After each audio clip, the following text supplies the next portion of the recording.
Hey, what's going on, guys? It's the Rapping Chef. I hope you guys are taking care of yourself out there in a tough time like this. I know it's kind of late, but I figure I can't sleep, so I figure I just cook something. I know quesadilla is very popular in the Latino community, but also in Jamaica, we also got our own version of quesadilla. I want to teach you guys how we get it done. You know, we get busy in the kitchen. Got to roll up my sleeve. We get back right after the intro.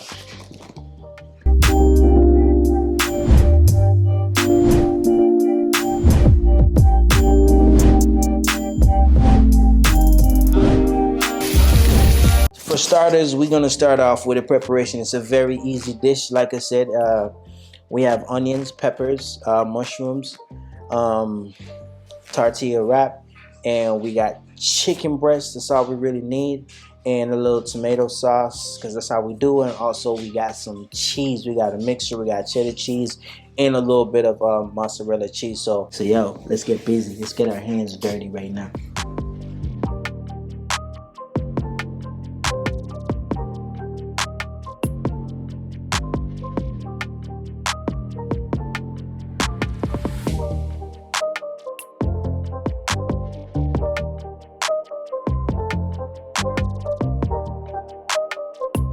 So for the chicken, we're gonna julienne the chicken, keep it consistent.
Hey, remember, hit like, subscribe, and share, and do hit that bell icon to get notification when I post. It's the Rapping Chef.